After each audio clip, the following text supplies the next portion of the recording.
Doing good. I just made it here just in time. Mrs. Sheets was elite efficient in picking me up. Oh, awesome. Yeah, That was, excellent. yeah, you ran way ahead there. Went way above expected Yeah, value. way above expectation. We just Uh, got news in that Vassell is out, it which is so funny that you say that because so Ashley called me about 45 minutes ago or an hour ago or something like that. He said, "Is there like a big basketball game in New York?" And I'm like, I actually don't, not sure. Let me check. So I check my slate. I'm like, yeah, actually the Knicks are playing. He's like, yeah, I'm outside this hotel, and there's all these like boys, she says like all these boys, with their dads, and they're like yelling, Devin, Devin, Devin. And, I'm like, Devin? I'm like, I'm looking for Phoenix on Booker's. And I'm like, I don't know. The Knicks are they possibly yelling for Devin Vassell? And he said, I don't know, but they're all yelling for Devin and asking him to sign his autograph. So I guess he's in the autograph signing mood, but not in the playing basketball mood. So that's yeah, apparently. yeah. It's going to be interesting to see what that does. Like, I think that makes Sohan and Keldon Johnson and Trey Jones more in play, but like, I don't think you necessarily need to prioritize those guys.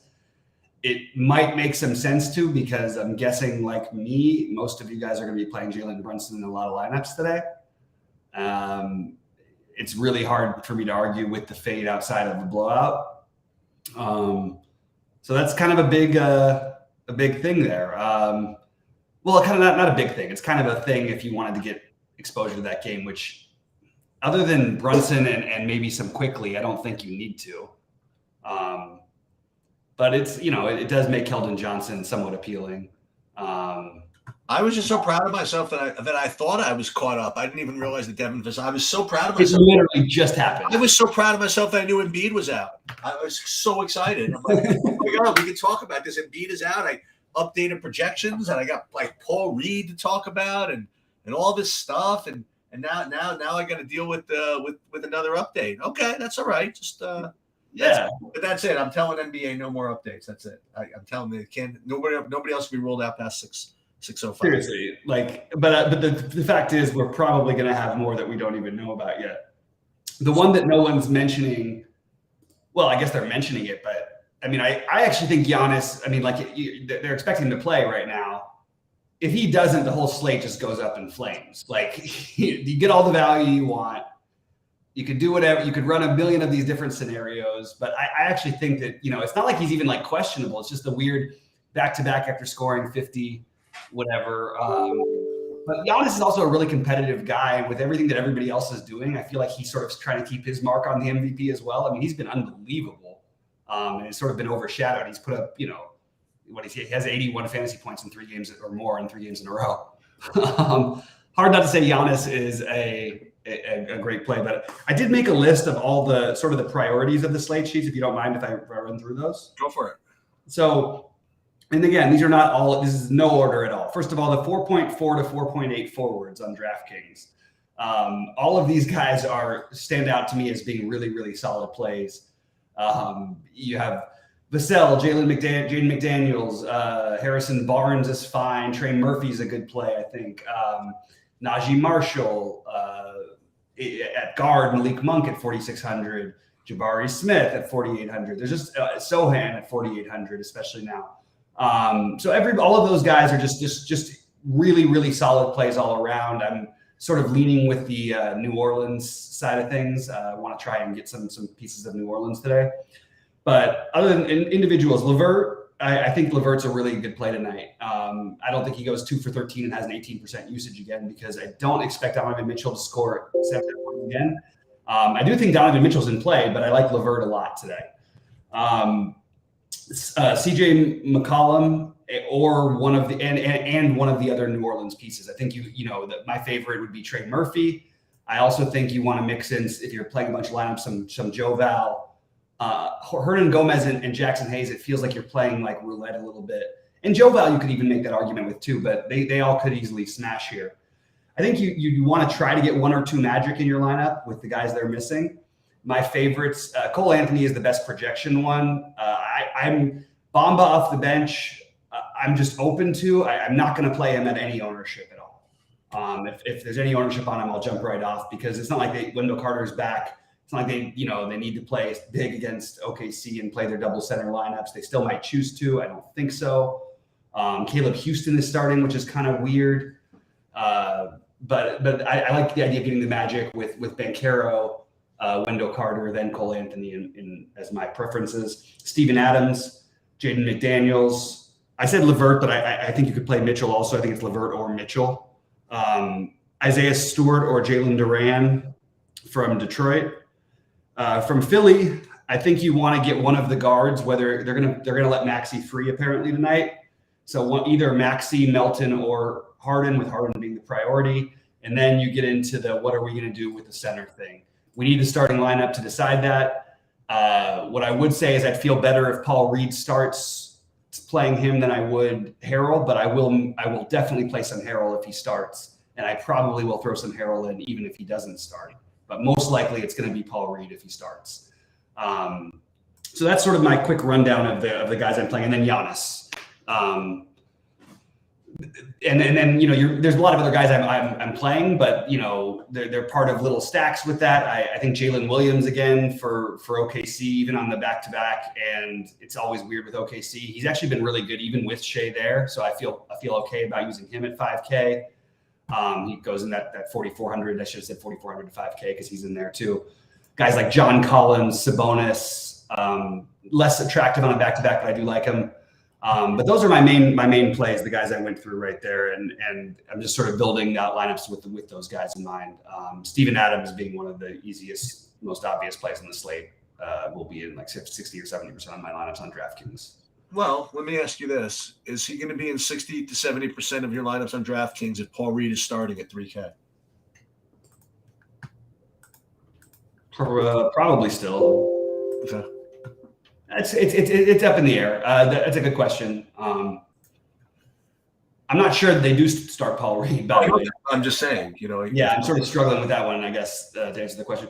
And the thing about Giannis on a back-to-back, no, if there's anybody I don't worry about on a back-to-back, it's Giannis. But I mean, also who else is going to do anything for them? It is a trap to Toronto, and that he played 36 minutes last night.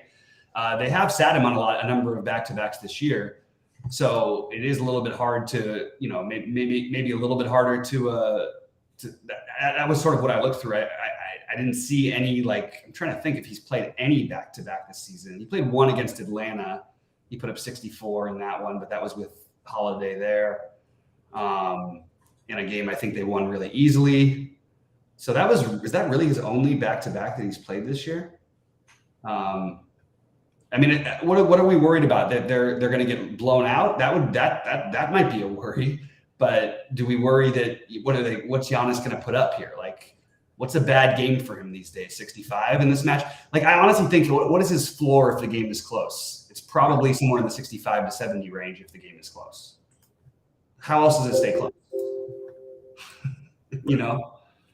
Without Drew Holiday, Giannis is averaging on the season, I believe, and two of those games were with what's his name with Middleton. I believe he's averaging 75.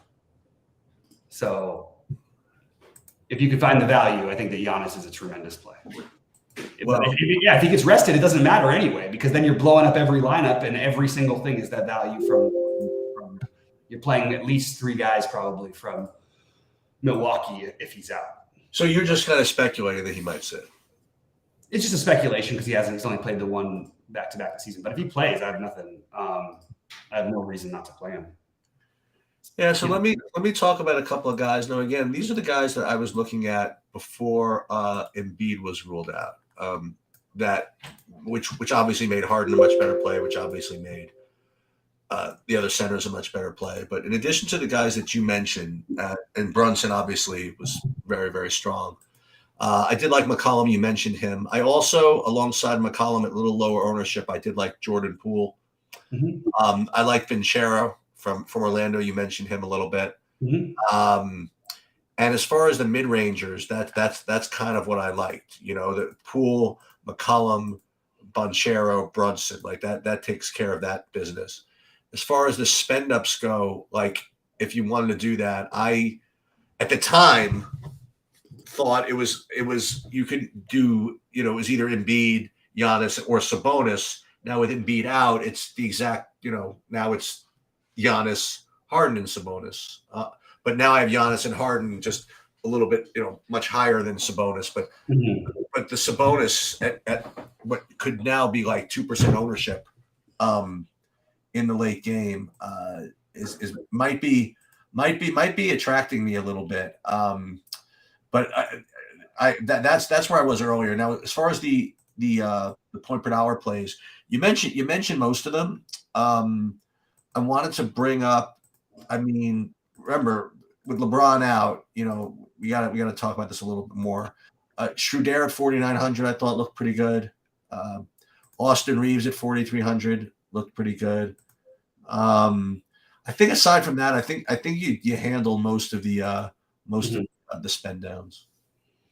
Yeah. And I'm very concerned about this Laker thing because I'm having a very hard time deciphering it, which is not usually how I feel with the Lakers. Look, somebody's going to have to put up some fantasy points in this game, but it may end up being Max Christie and Kendrick Nunn. There's a non-0% chance that Westbrook sits. He got sat in the last game because of the foot injury.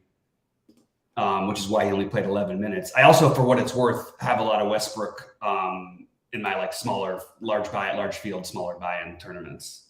But it's a terrible matchup for the guards for the Lakers. Everybody's supposedly playing for Miami. I'm really not sure who to circle in on. I think Troy Brown is going to play minutes if the game is close, especially assuming that he starts. And I think that on FanDuel, he makes some sense because his skill set, because he has the steal upside. Austin Reeves and Patrick Beverly and Schroeder. I think Schroeder is probably the most obvious one, I guess, but it doesn't feel like just an automatic slam dunk play to me. And that's what I'm a little bit concerned with this matchup, is that who is it going to be? How can they possibly get other shots off? And will a guy like Kendrick Nunn end up taking up enough usage to where the other guys become a little bit irrelevant? It's very, very difficult for me to assess the Lakers. And Patrick Beverly should be considered in play as well at 4,200. I mean, he's put up over 22 4 games in a row, and those are with LeBron and Walker, with the exception of one. So it's tricky, but talk about a terrible matchup to have when you have these guys out. And if they were playing Sacramento tonight, I'd be banging on hey, we're playing Westbrook, Schroeder, Beverly, and Austin Reeves or something. You know what I mean? So, but it's Miami, and Miami's defense is not what it used to be, but it's just, I don't know. It's tough to see them being really competitive here, but then again, it was tough to see OKC being competitive last night, and they not only were competitive, they beat the doors off of Boston. They beat them. They scored 74 points in the first half and 76 in the second half. That's just crazy. But every time, so it does feel like a game where the Lakers are going to be in real trouble, but I don't know. There's still probably going to have to be somebody who gets there. Right. And I don't think it's this automatic. We all just assume always Miami is awful on the road. This is a barely above 500 team. It's not like Miami's been this world beater. In fact, their season basically. Hold on a second. For some reason Thomas Bryant out? Thomas Bryant's projected to play. He is. Okay. I'm going to one site that has plug Gabriel with a 24-point projection. That's counting on a blowout, most likely, and the fact that he could still get minutes anyway. And they probably that whatever that site is probably assuming that Gabriel starts, which hasn't happened, I don't think, this season. Okay. So those are the large field plays that you're talking about, Wendell Gabriel and Kendrick Nunn, which is no fun on a giant slate. So it just feels like I'm staying away more than I thought. I did throw Schroeder in just because he's going to at least have an opportunity to get there, and they're going to need to do something. They're playing at home. They're going to try. And just as a Laker fan, it's kind of frustrating because it's funny. Everybody loves to blame Russ, who has the best point plus minus on the team. And yet LeBron, between not playing games and been unbelievable the last couple of games, but for the most part becoming a 3-point shooter who doesn't initiate much offense, it's kind of a tricky team to how are they supposed to make a playoff push? Anyway, that's a side note. Let's see. Anything else? You want to stray for just a second? Yeah. I was doing my Survivor pool thing with Brave Jayhawk today, and for the last couple of minutes, we were talking about what we thought the NFL should do with the Buffalo game. And I'm like, listen, I'm not saying what I was saying. I don't want everybody to be canceled, right? So just don't tell me what you think that they should do. Tell them what you think they will do, right? And he came up with something, whatever it is, and it just kind of dawned on me when we were talking this out, what is the best solution? Now, again, and I tweeted this, but obviously it's not completely original, but it just makes way too much sense, at least for me. And that would be just to push the entire thing back like 1 week, meaning that you take that off week between the Super Bowl and the championship game and just push every week back. And next week, give everybody off except for Buffalo and Cincinnati. Have a 1-game Buffalo-Cincinnati Island game, all right? So what ends up happening is, first of all the teams appreciate it, right? Because everybody wants a week off, right? Second of all, nobody likes the week in between the Super Bowl and the championship game anyway. And third, you get Buffalo-Cincinnati by itself. How many people are going to watch that game with all the ceremony and stuff? 4 billion? You know what I mean? Mm-hmm. So I think you don't lose any games. All you lose is stupid Pro Bowl, maybe, if that was going to be in the middle in that off week. So that was what was my suggestion of what maybe even they should do. Because I don't want to say what people should do. Maybe that's what they will do. And then what they also said was that they released something that they said they're so spineless. The NFL said, well, we just want to make an announcement that we haven't made an announcement. Right? Like everything is in play, they said. Oh, great. But they alluded to the COVID rules from a couple of years ago. And one of the things that they highlighted in the COVID rules was that the Super Bowl is not set in stone. It can be moved back. All weeks can be moved back. And I think alluding to that, I think that is what they end up doing. That is my official prediction. I like it. I think that makes a lot of sense. I mean, who could possibly be upset with it? You know what I mean? That's I think the bottom line. Yeah, I hear you. I think it makes a lot of sense. Getting back to the thing, without starting lineups, I went through my priority plays. Guys, feel free to pop in questions. Eric asked about the thoughts on the Vooch against the Nets. I think that's fine. Like, there's a million plays like that are just fine, that I think are fine. Vooch has had some big games against the Nets in the past. I'm totally cool if you want to go ahead and use Vooch. I do think using one of these bulls is not a bad idea. So Vooch at 7,400 on DraftKings especially, I think is interesting. And then Levine or DeRozan, I think you could make a really good case for as well. I have no problem with any of those three guys. I'm just not prioritizing them. What else do we have here? How much do we trust Banchero? I trust. What does that mean? Like, yeah. The rookie, he's got volatility, he's got upside, he's got downside. I mean, Yeah, I like him. I don't think that it's a trust thing. It's not like he's going to have good and bad games all the time. They only have 9 bodies. Hopefully that's a good one. Yeah, I think you really you have to try to get 1 or 2 from Orlando in your lineups, even if it's an uncomfortable Caleb Houston, Gary Harris, Terrence Ross play. Like, I don't think I want to play Terrence Ross. I disagree with that. You disagree that I don't want to play Terrence Ross. I disagree that it's not like a play. Like, there's only 9 bodies, So I think that I'm completely suffering from, by the way, admittedly, complete recency bias. I played him when they had 7 guys and he did nothing. So well, they had 8, but I hear what you're saying. No, I mean, certainly these guys are faded. But the point is that, like, in all those games, somebody got there, right? So my point is that you're just, the priorities are Banchero, Carter, Anthony, Bamba, then Fultz, I think, in that order. But I don't think that it's like, there's no reason why Gary Harris or Terrence Ross couldn't get there in this game. And I like the idea of, if you want to play 3 of them, to run it back with Shea. Got the night off last night. All these other guys played a bunch of minutes. Why not throw Shea out there? Oh, they put a freaking beating on Boston, by the way. Which one? That's what happens when you don't miss a single shot. What's that? Yeah, if you don't miss, that's what happened. It was pretty amazing. When you don't miss. Yeah. It was a pretty amazing performance. I agree with you. So I want to put Sohan back in here. Yeah, I think Sohan, as usual, not as usual, he's underprojected. I think he's being left out. I think I'm seeing Josh Richardson pop. I'd rather play Sohan. Yep. You know who I liked as a play earlier, just not so much anymore. Keegan Murray for some reason. Not anymore though. What happened to him? I played him yesterday on the 3-gamer. I think he was 2% owned. It's so funny though. He has a good game and now everybody wants to play him. Like it's or not everybody, but I would not have occurred to me that I've heard Keegan Murray's name on 3 different shows today. Oh, really?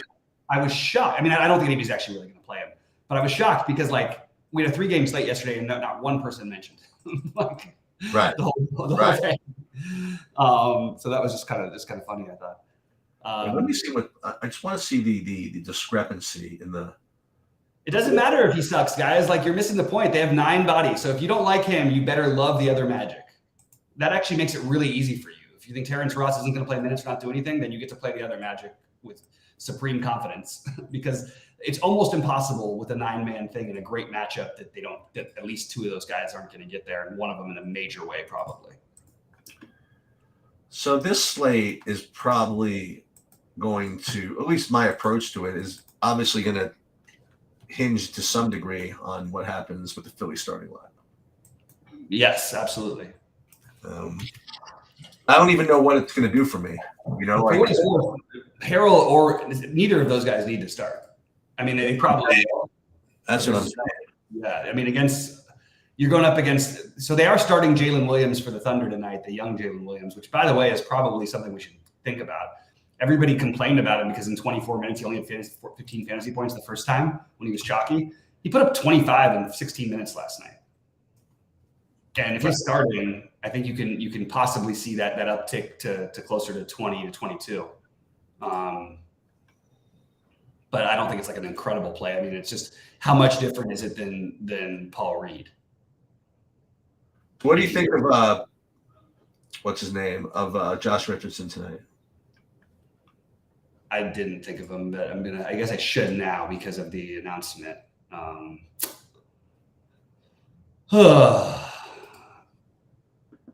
think I'd rather play Romeo Langford, who's much more volatile, but has probably a bigger ceiling. Yeah. Romeo Langford, huh? Well, he'll be the starter probably. That's what they've been doing when this Vassell has been out, and the minutes are all over. But I mean, it's to the point where I'd rather not. They have a lot of guys. I mean, they're going to play. What are they going to play? 11 guys tonight, and you have an incredibly low usage player in Josh Richardson that just doesn't appeal to me very much. I think Eric Gordon's a better player than Josh Richardson. Put it that way. That's saying something. Hey, he's going back to New Orleans. 3,800. He's going back everywhere. The weirdest part is though, he actually puts up 30s every now and then. Josh Richardson doesn't. He had one game early in the year where he made every shot he took. Yeah. And everybody remembers that or something. Rody has a question about. Well, real quickly before Rody's question, I'm gonna throw out a couple of things. Giddey was incredible in that game. I mean, everybody went nuts in that Celtics game, so I guess that's fair. They just were awesome. Yeah. Top 4 Pelicans is a good question by Jimmy. For me, the top 4 Pelicans are in order of priority: McCollum, Trey Murphy, Najee Marshall, then Joval, then you get the Hernan Gomez, Jackson Hayes wildcard plays. Yeah, that sounds like mine. McCollum top, then Murphy, then Najee Marshall. That's my ownership on DraftKings actually. Yeah, we're on the same page then. I do think that it's a good spot for Joval if they let him play. I'll tell you one guy who's popping a little more for me, and you just kind of threw him in there as kind of an afterthought. And I didn't want to get back to something else. Is Jaden McDaniels. Jaden McDaniels. He's showing up in a lot of my lineups. Yeah. Jaden McDaniels. Yeah. Yeah, the guy that's. Sorry, I'm just trying to. Well, there's Jalen and Jay. No, you're talking about Jalen McDaniels. Yeah. Sorry, I'm just making sure I've got the right McDaniels here because they're both playing, obviously. Yeah, I mean, he makes a lot of sense, but there's certainly a bust path, and we've seen the situation come up before, and him not do much. But it is a good game environment, and assuming that he can stay on the court and not get in foul trouble, I think it should be a good spot for him, along with PJ Washington. I like that. I mean, all these guys. That's a high paced game, a lot of scoring going on. It's hard not to have some interest in a lot of guys here. The guy who I actually like the best on the Memphis side, outside of the obvious Steven Adams, is a really good play and will be chalky. I like Jaren Jackson Jr. and I like Desmond Bane. But I'm not getting to them, in all honesty, as much as I thought I would, because I do like both of them. And yeah. And to answer Ken's question, like he said, he's stuck between Harrison Barnes and Najee Marshall. I'll do you one better. Like, I'm stuck between all those guys. Listen to these guys. They're all 44 and 4,800. Jalen McDaniels, Harrison Barnes, Trey Murphy, Sohan.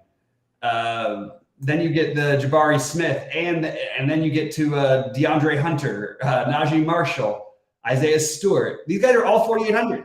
Like, I don't know.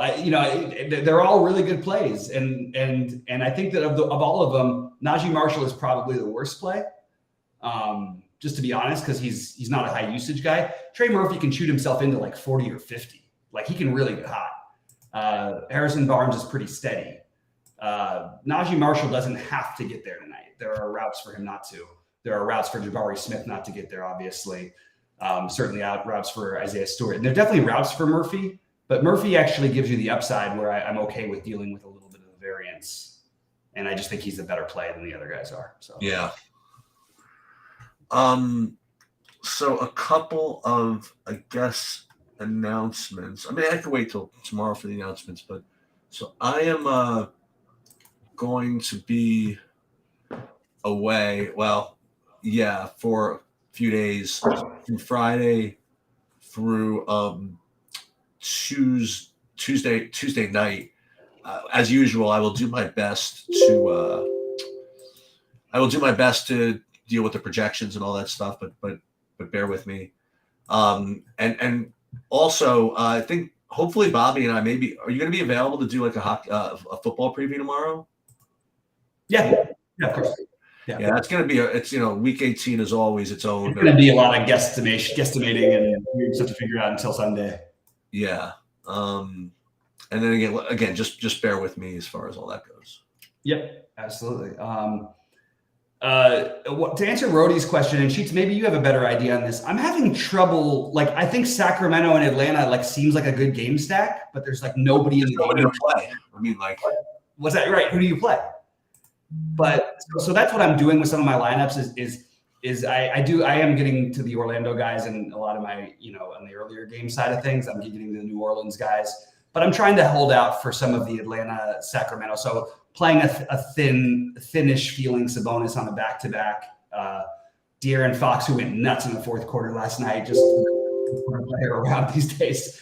That was a crazy end to that game. Did you see that? Yeah, that was a crazy end. And I had 5 guys in it, so and a couple of my only good lineup or decent-ish lineups that had shots. So I was kind of hoping that was they initially called it a tie, even though it would have been a game-winning 3 by Markkanen, because he was actually behind the line, but it was too late. So I was a little mixed on that one. But I do think that John Collins and Okongwu are both really solid plays that no one's really talked about today. I thought of that. I thought of specifically the John Collins play. I was wondering if you were going to be down on that. Yeah, he's in one of my big buy-ins. All right, so listen. So I know what I was going to say. I'll say it here. I sent in the video too. So I did a video today for the NBA. It was just kind of a little different.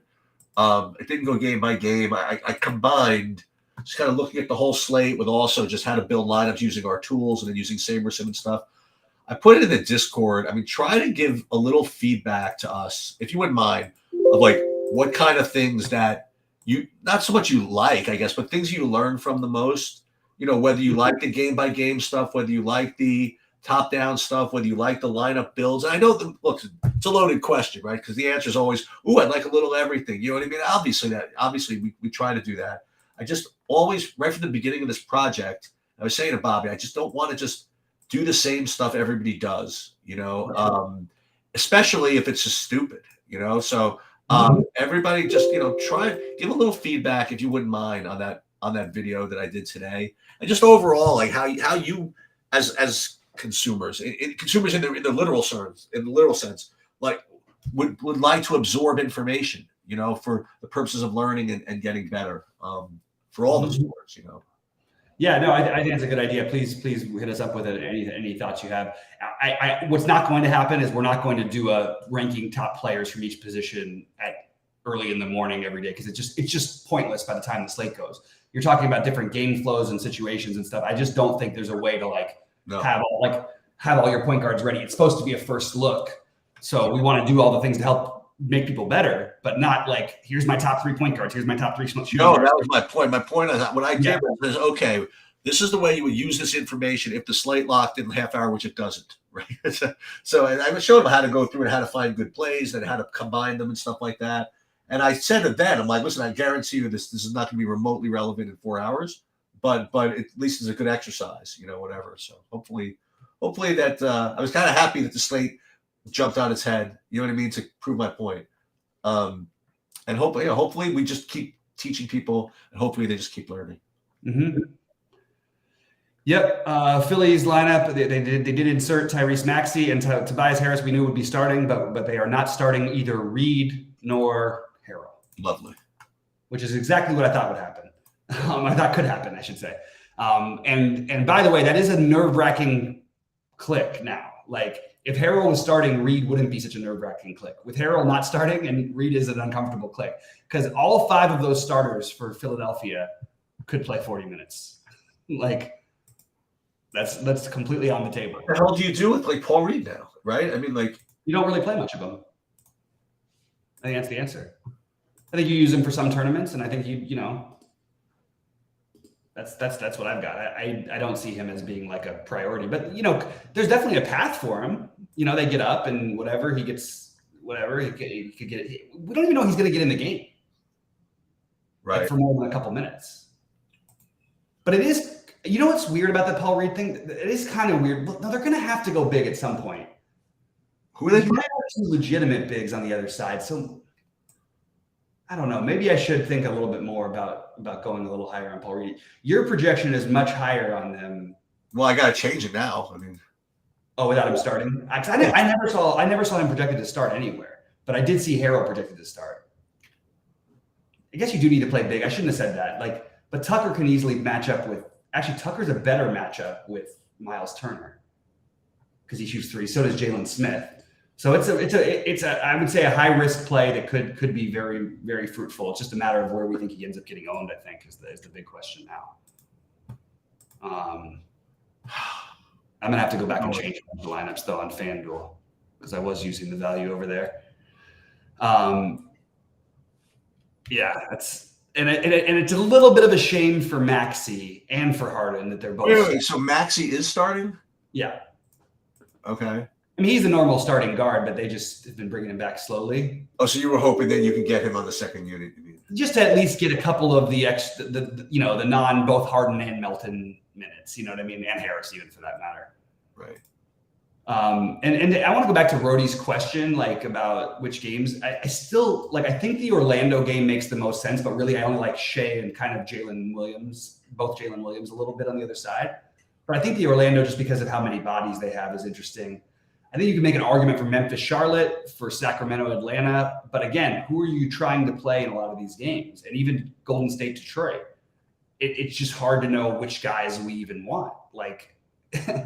And I guess you could just get real simple with it and play Trae Young, DeAndre Hunter, see what happens. Maybe John Collins, and then on the other side you play Sabonis and Monk or something like that, or Barnes.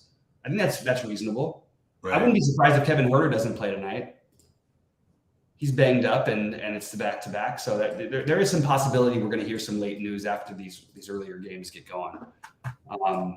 Miles Turner's fine, but I'm not playing any of them for what it's worth. To answer that question, Slick, it's not a guy I see the need to prioritize. I'd rather play Joe Val if I had to play that price range. I'm going to get out of here because I have to go rebuild my lineups now, but I will be in Discord all night and as things come up. So pop on in, try and tag me so I can see, and I'll try to answer as many questions as I possibly can. Oh, that's the other thing. So I did, after all, put golf sheets up. It's It's a 40-person field. Oh, I thought it was only 20. Yeah, no, it's 40, so I figured I would just do it. Hey, I recorded a video for like 20 minutes, and after 20 minutes, I'm like, this is really awful. I just deleted it. So I did post cores, if that helps. Yeah. And yeah, that will be the because again, I was trying to like do something different, and like I said, just doing something different for different sake is stupid. And like halfway through it, I'm like, this is just dumb. So I just got to stop. Okay, I guess that'll do it. Well, good luck, everybody. And again, I'll be in Discord all night. Okay. Good luck, Sheets.